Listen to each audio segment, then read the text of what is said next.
ব্যাগপত্র সব বেরোচ্ছে আস্তে আস্তে। এই যে আমার কাছে রয়েছে, মামুনি নিয়েছে। এই ব্যাগটা সার্থক। ব্যাগটা সত্যি সার্থক। 9 বছর বিয়ের প্লাস তার আগে 3 বছর।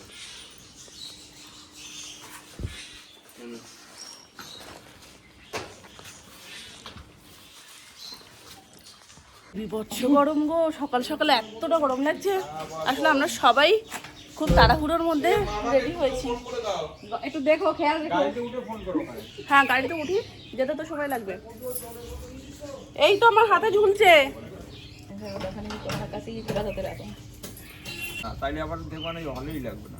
না, আনন্দ হয়, পৌঁছাতে দাও। গাড়িতে বসলে আবার ঠিক মজাটা আসবে। এখানে গরম লাগছে বেশি তো, তারপর তোমার শোনাই যে এত জলে নামবে ওর দাদু ভাই বলছে কি পুল নেই জানো, এটাই সমস্যা হয়ে গেল। মানে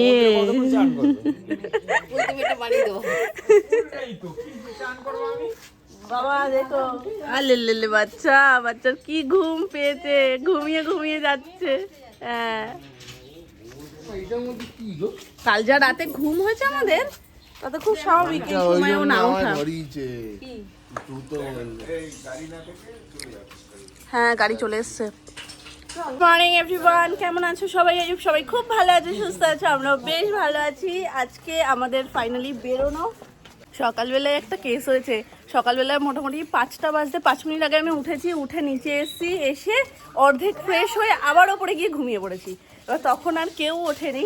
তারপর কাকি এসেছিল কাজ করবে বলে, তখন সোনামা উঠে দরজাটা খুলে দিয়েছে, তখন আমি ওপরে আসছি। তারপরে ওপরে এসে ঘুমিয়ে পড়েছি। বেমালুম উঠেছি 6টা 1-এ। 6টা 1-এ মামনি বলছে কি বাবা দেরি হয়ে গেছে, আমাদের 6টায় বেরোনোর কথা ছিল। তো 6টা 1-এ উঠেছি, উঠে সবাই মানে লাফালাফি ঝাপাঝাপি করছে। আর ঠিক সেই মুহূর্তেই আমাদের ড্রাইভার কাকু ফোন করেছে, বলছে দাদা আমরা ঢুকে গেছি। সুমনকে বলছে দাদা আমরা ঢুকে গেছি। তো এতটা পাঞ্চুয়াল উনি, মানে 6টায় আসার কথা 6টা 1-এ উনি ফোন করে বলছে আমরা চলে এসেছি। আর আমাদের ভয় লাগছিল কি, যেহেতু ট্রাভেলারটা এরকম রোড সাইডে দাঁড়িয়ে রয়েছে। হ্যাঁ, আগে পৌঁছোই, তারপর তো ঘুমের মধ্যে এইটুকু কেন আছে যে এই ড্রেসটা কেন পরিয়েছো। তো ট্রাভেলার রাস্তায় যদি এরকম দাঁড়িয়ে থাকে, আর যদি একটা বড় গাড়ি ঢুকে যায় খুব অসুবিধা হয়ে যাবে। আমরা হন্তদন্ত হয়েছি। তারপর মোটামুটি 25 মিনিট 30 মিনিটের মধ্যে আমরা সকলে রেডি, কারণ স্নানের ব্যাপার নেই। সকাল সকাল আমরা জাস্ট রেডি হয়ে বেরোবো, খাওয়া দাওয়ারও ব্যাপার নেই, যার কারণে সবারই তাড়াতাড়ি হয়ে গেছে। চল এবার সব লাগেজগুলো ঢুকিয়ে নিয়ে আগে গাড়িতে। না বলছি পেছনের সিটে ফেলে রাখবো। 6টা সিট এক্সট্রা আছে। হ্যাঁ, পেছনের সিটে ফেলে রাখবো। হ্যাঁ বাবা, তোমার ব্যাগটা দিয়ে দেবে, তোমার ব্যাগটা কি পেছনে দিয়ে দেবে? বাবার ওখানে তো কোনো অসুবিধা নেই।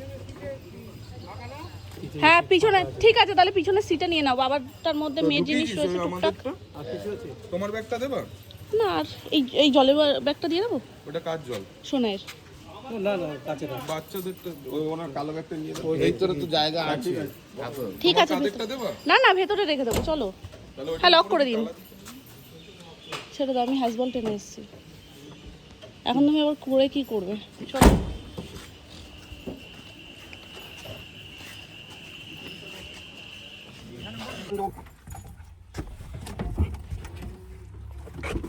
উঠেই যে একদম সামনের সিটটা নিয়ে নাও।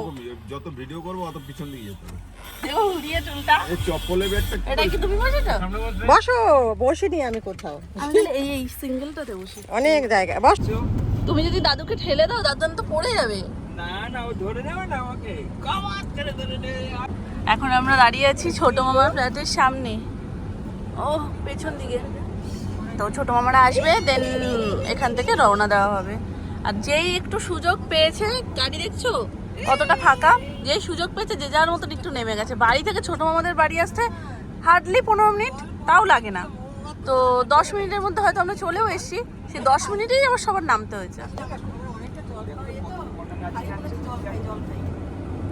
ঠিক আছে জনগণ, হ্যাঁ সবে তো শুরু, এখনো তো 5-6 ঘন্টা জার্নি। সবাইকে আরো পুকুর রাস্তা হবে, তোমাদের বাপের বাড়ি। সকালবেলায় উঠলে খিদেটাও তাড়াতাড়ি পেয়ে যায়। আমার আজকে সেই স্কুল টাইমেই ওঠা হয়েছে, তো খিদেও পাচ্ছে। বাড়ি থেকে বেরোনোর সময় একটা জাস্ট বিস্কিট খেয়ে বেরিয়েছি। সাদা চিড়েটাই এখন কাজে লাগবে। এই যে লোটার মধ্যে এই যে হ্যাঁ মা, আসবে তো তুমি আমাদের দাদানের কাছে বসে আছি, থাকো। এটা খাবে খাবে এটা? সাদা চিড়ে আমার কাছে বসে খাবে? এটা দেবো?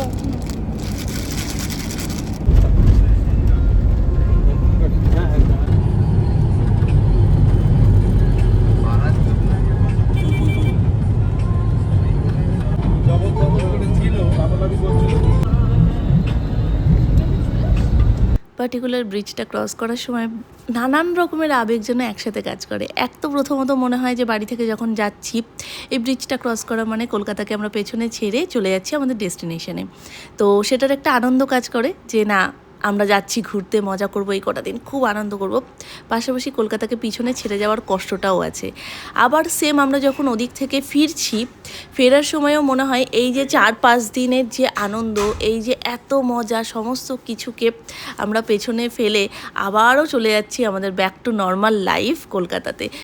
তখন না সমস্ত আনন্দগুলো মনে হয়ে গেল, সব ঘোরা ঠোরা হয়ে গেল, চলো ঢুকে পড়লাম আমরা কলকাতায় আর কি। তো এডিট করার সময় না ভীষণ কষ্ট হয়, তখন ওই পুরনো ঘুরতে যাওয়ার ভিডিওগুলো দেখলে খুব খারাপ লাগে। আমরা পৌঁছে গেছি কোলাঘাট। আজকের ওয়েদারটা ভালো, মানে ভালো বলতে ওই চড়া রোদটা নেই ঠিকই, কিন্তু গরম যে গরম থাকা সেটা আছেই। ভেতরে ছিলাম এতক্ষণ কিছু বুঝতে পারছিলাম না যে গরমটা কতটা। মেঘলা হলেও একটা গুমটে গরম রয়েছে। তো চলো, সবাই ঢুকে গেছে ভেতরে।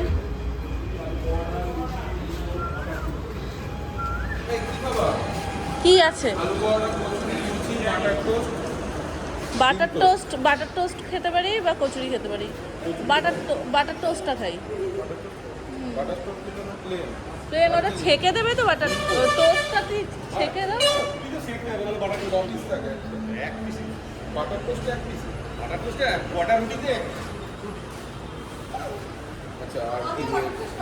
বাটার টোস্টটাই খাই, ব্যালেন্স হবে। কচুরি খাবো না। হ্যাঁ, ডিম পোচ। হ্যাঁ, সেদ্ধ হবে? হ্যাঁ হ্যাঁ, অসুবিধা নেই, একটু সিদ্ধ একটা।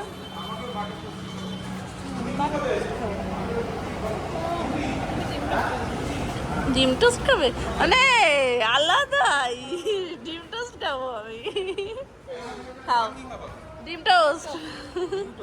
তোমার আবার আলাদা হয়েছে। হ্যাঁ, স্পেশাল। আমরা সাদা মোটা মানুষ, আমাদের ব্যাপার আলাদা। আলু পরোটা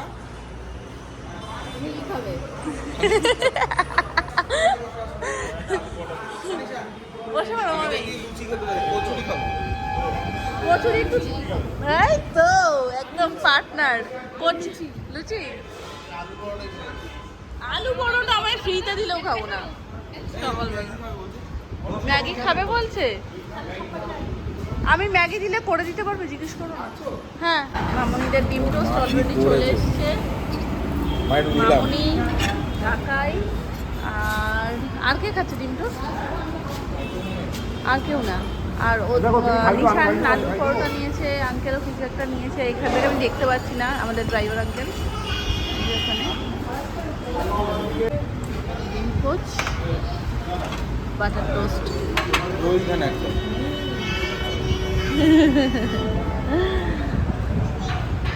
হলো আমাদের খাওয়া দাওয়া কমপ্লিট।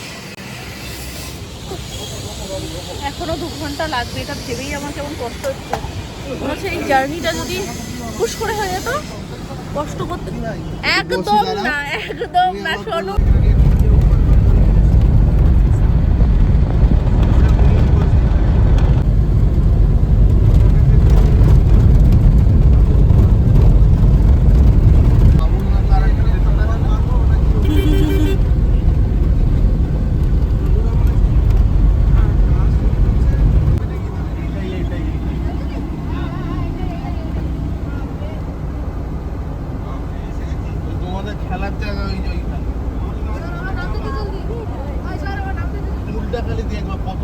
কি ভালো হোটেলটা?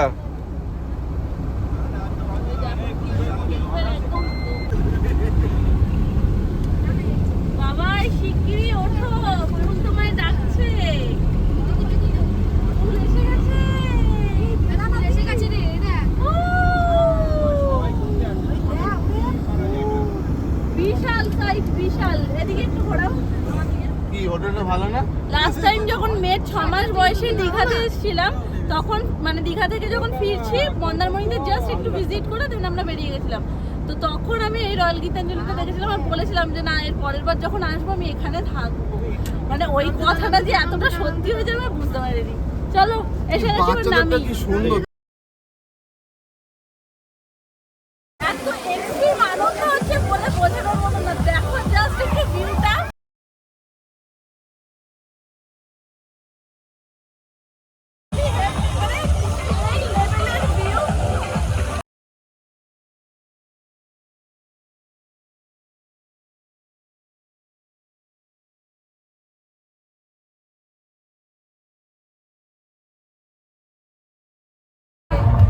নাচো।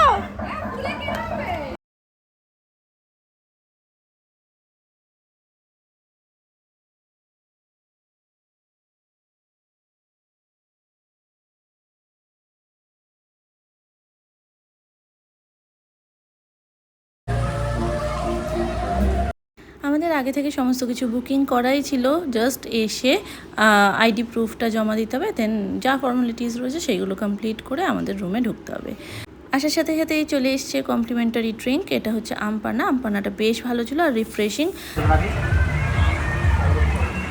গলা জ্বালা করবে মাম্মা, ঝাল আছে তো দেবে। তা কেমন লাগলো একটু বলো।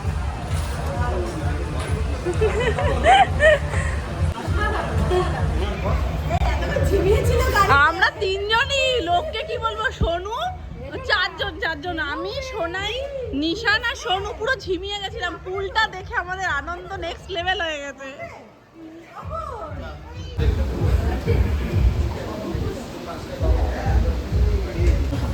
ফর্মালিটিস ডান। আমরা এখন হ্যাঁ ওই জন্য ভিজে আস্তে আস্তে যেতে হবে।